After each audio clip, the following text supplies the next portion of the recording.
If you thought the villagers in the Wicker Man were odd, wait until you get a load of the strange residents in the Irish folk horror Frewaka. Just as with An Taibhse, this features Irish dialogue, but can it make good on the chills? Home care worker Shoo is sent to a remote village to care for an agoraphobic woman who fears the neighbors as much as she fears sinister entities who she believes abducted her decades before.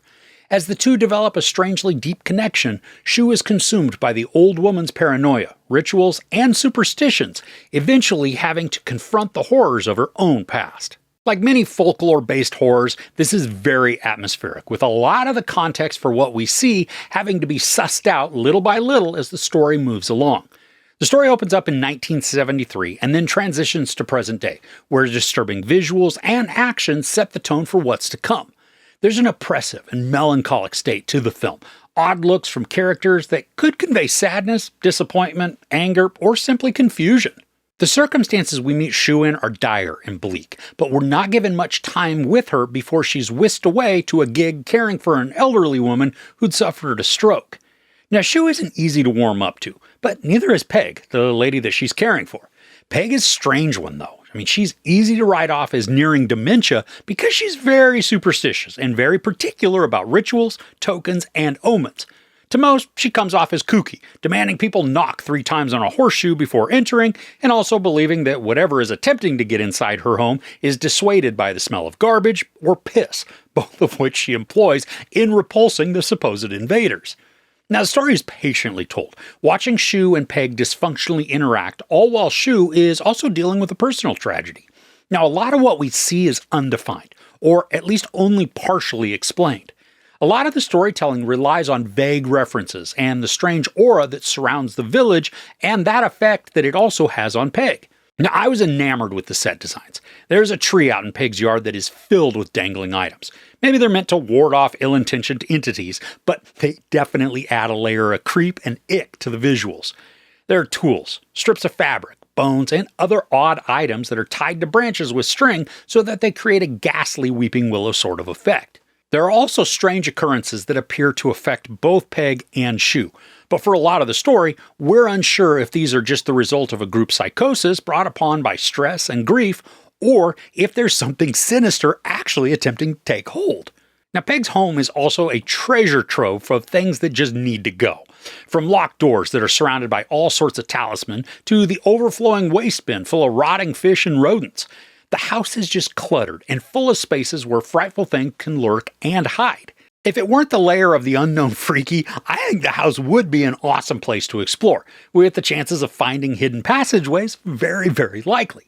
That's not going to happen, because the entire estate is just one huge nope. Now, as might be expected in a story built on folklore, the film gives us a couple of glimpses of a local ritual that takes place in the village, where people wear these woven hat mask type things while other people beat drums, and a child wearing a mask leads a goat through the town.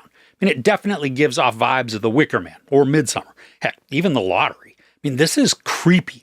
And because we don't get any explanation, the unsettling nature is accentuated even more. And I love that this is shown to us in 2 key moments, both conveying some huge meaning that isn't obvious right from the jump. Now, I do wish there had been more exploration into the folklore for this element, especially as somebody who's completely ignorant of what's going on and why, but I was still able to understand most of the meaning once the film had ended. But even to just get a bit of exposition, I think would have made it even more disturbing. There's also the underlying lore that is driving Peg's anxiety. And while in one aspect the information is understandable, I think the movie had the opportunity to go even deeper into it, so that the story maximized the dreadful apprehension. I was still successfully weirded out and made to feel uneasy, so it does do the job. It'd just be even more spooky with a more comprehensive understanding of the folklore that the story's based on. Now, there are a few minor characters that add mystique and intrigue to the plot, but they're also underutilized. The brief instances we get with them set the hairs on edge, and also feed into the uncertainty of Shoo and Peg's mental states. But because these appearances are so sporadic, they also feel like afterthoughts, or that the roles were reduced, which then stunted the context for them. And it's not enough to break the suspense or the dread, but I did think that they were slightly odd inclusions for how little they contribute. There's an aspect to the mystery that I think you're going to figure out rather quickly. And depending on how figuring that out makes you feel, it's also going to determine how you engage with the rest of the story. Now, I had suspicions early on, but I wasn't completely certain until much later.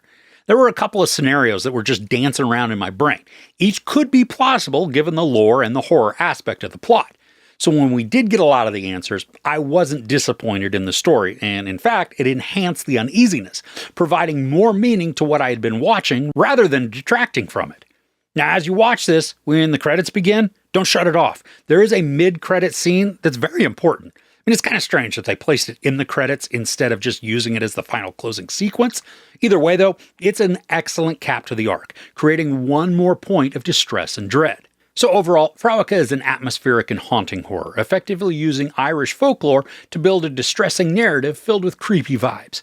The set designs complement the established ominous tone, while the characters convincingly create uncertainty and doubt about their emotional and mental stability. I would have loved a deeper exploration into the lore and the beliefs, but what we're given delivers lasting chills that are going to have you looking over your shoulders for days on end. There's no sex or nudity, some profanity, and a few scenes of horrific violence. I give Frewaka 4 out of 5 couches. This is another excellent entry in 2025's horror catalog. If you enjoy upsetting stories with oppressive overtones, put this one on your watch list. Alright, so what are the best horrors that you've seen so far this year? I would love to hear about them in the comments below. If you enjoyed this review, please give it a like. Also, don't forget to share and subscribe. I'm Chris. This is Movies and Munchies. Thanks for couching with me.